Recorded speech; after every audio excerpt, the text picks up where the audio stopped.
Welcome to Unit 2, Lesson 4, known as 2.4. In this lesson, our objective is to understand the main ideas and parts of the Declaration of Independence. Your 2.4 must-dos, on the next slide, there'll be some pre-video vocabulary that you're going to jot down two words that you know that you've seen before or have an idea of what they mean on your guided notes, and then two words that you have never seen before and don't know what they know.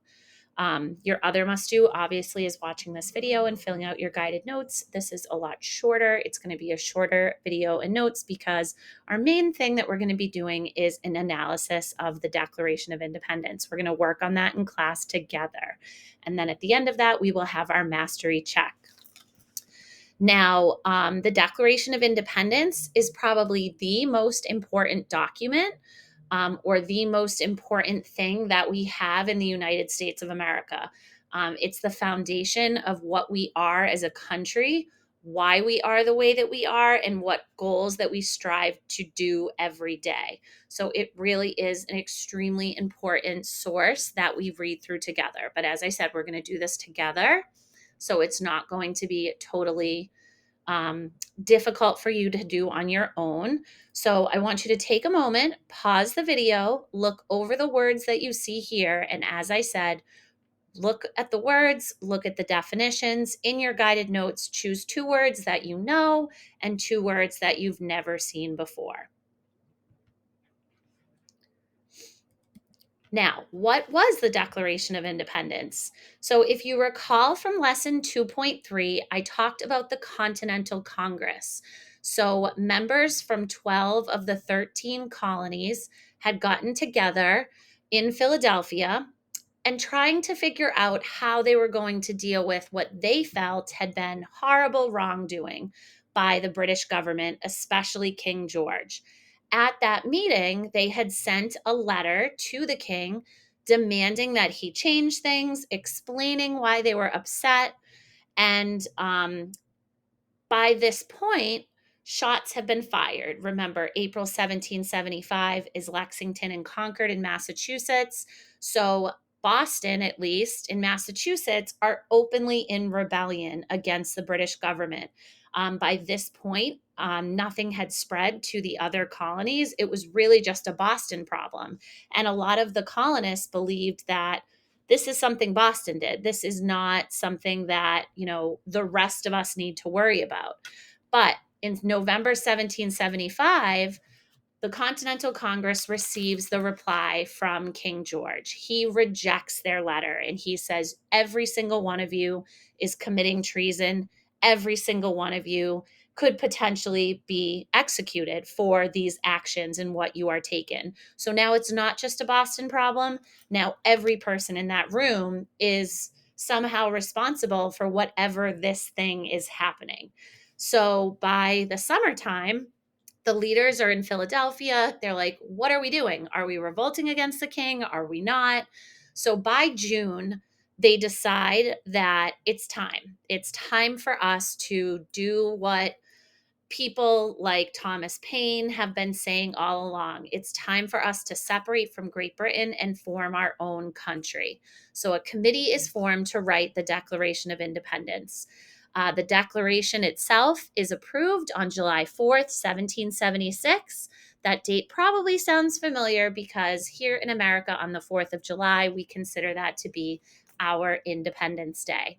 So when we examine the Declaration together, we're going to break it into four parts. There's four parts. Think of the Declaration in either one of two ways. One, it's the greatest breakup text or breakup letter written of all time. Or two, it also serves as an essay that kind of is persuading or like trying to convince the rest of the world why it's okay that we are fighting against the British soldiers and the British government, that this is a fight for our own independence. So the four pieces that we'll look at is first the preamble. Think of the preamble as like any introduction you would write on an essay or a paper. It explains the whole purpose of the Declaration. Why are we here? Why are we writing this? The second part is going to be known as the Declaration of Rights. This is where we kind of write our thesis and explain we as people have natural rights as citizens. Those rights have been violated, and this is what we should be allowed to do. The third part, this is where we get into that persuasive essay. If people are supposed to be treated such a way, according to the second part, the Declaration of Rights, what has King George done that has violated or gone against those things? So in the third part, we call this the list of grievances. Like, what has he done to hurt us and hurt, the colonists, hurt the people, hurt the world? So it lists all the wrong things that the king had done and the king had committed.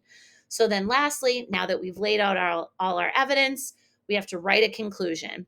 So the fourth and final part is where we claim or proclaim or say, yep, we are now declaring ourselves the United States of America. We are a free and independent country.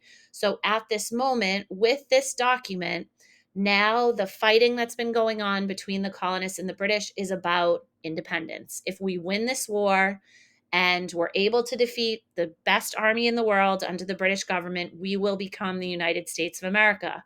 If we don't win, we're going to have lots of problems. So that's kind of what this declaration does, is it sets us on a course to become the independent country that we now are today.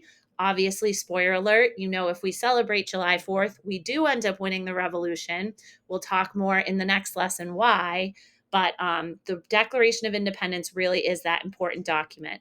So lastly here, this image actually was painted on the 50th anniversary of July 4th. It was released in 1826. And essentially, what you see is the Continental Congress being presented the Declaration. That's the committee that you see there that helped write the Declaration. You might recognize some of these people. Okay, you have John Adams here. This is Thomas Jefferson. This is Benjamin Franklin. Those people might sound familiar.